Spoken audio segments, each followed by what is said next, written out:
Welcome to Jill's Nomad Survival. My name is Jill, and today we're wrapping up our series on your nomad retirement planning, talking about aging and transitioning out of this lifestyle. We'll see you on the other side.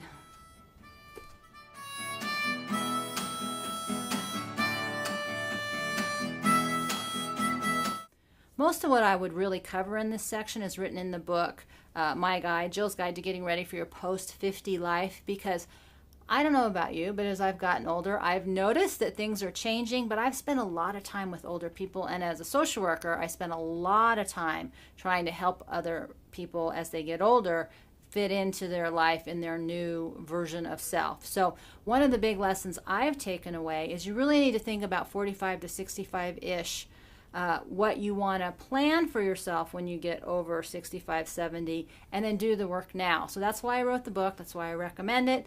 It's not about just RV. It's about everybody in the whole planet will experience the same things as we get older.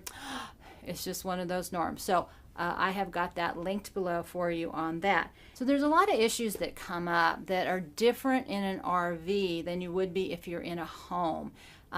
And the biggest one is maneuvering within that RV versus within a house. The minute you start to have some medical issues, you need walkers, you need oxygen, you might need home health, you might not be able to get to the bathroom in time.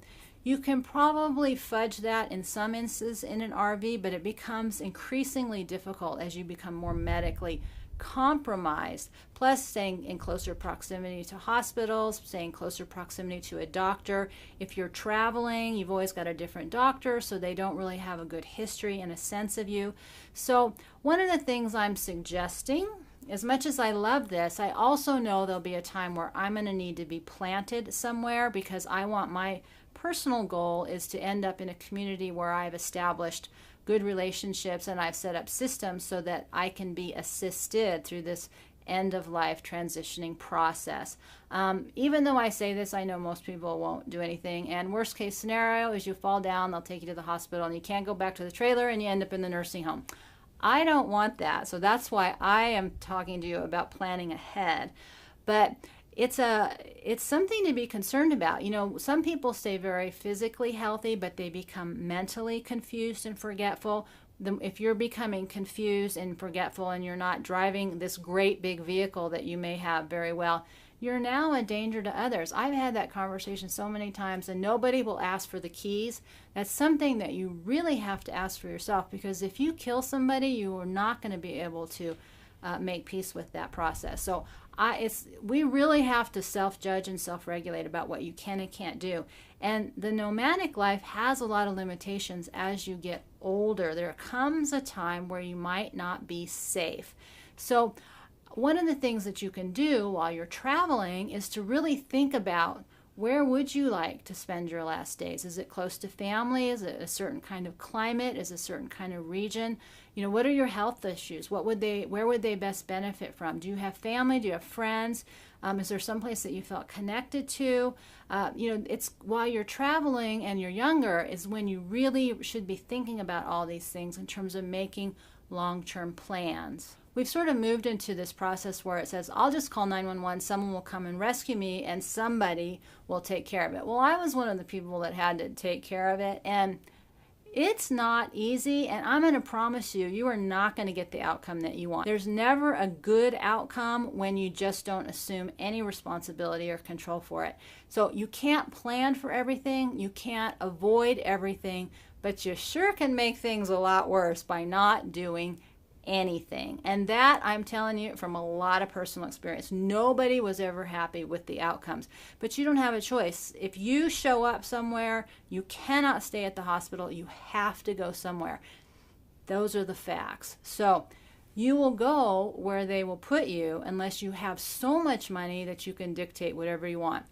That's not me. That's not most people. And insurance doesn't care about you. They will put you where there's an opening in the fastest way. You don't get to wait for the really good place. You just have to go.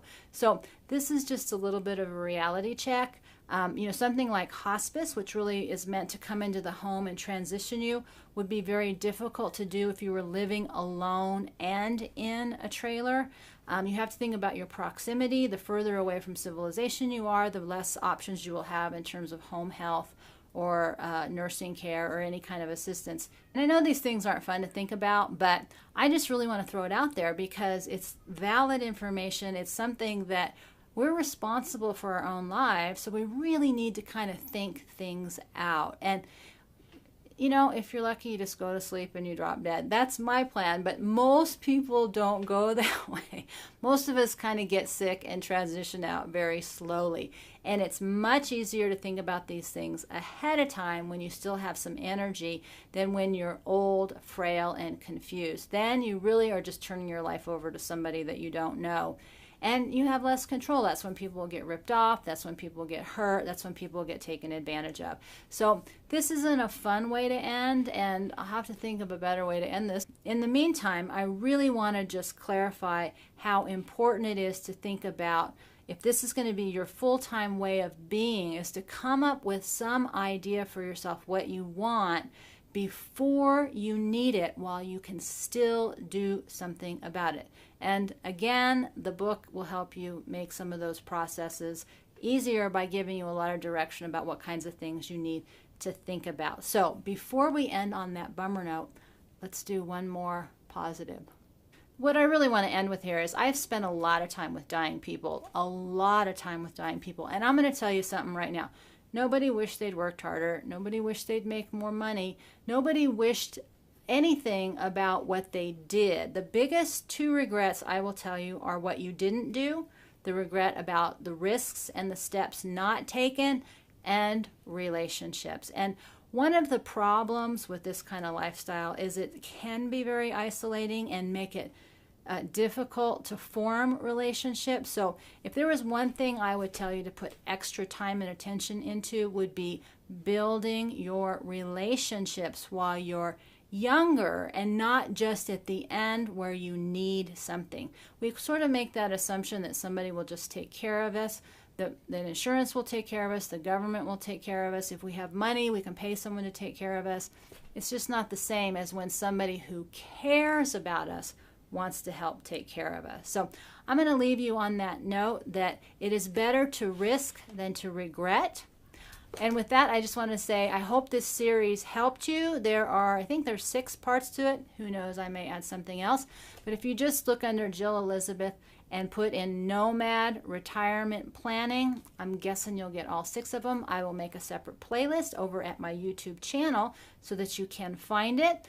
Again, thank you for sharing. If this has been helpful, I hope you'll give me a like and subscribe. And with that, we'll see you next time.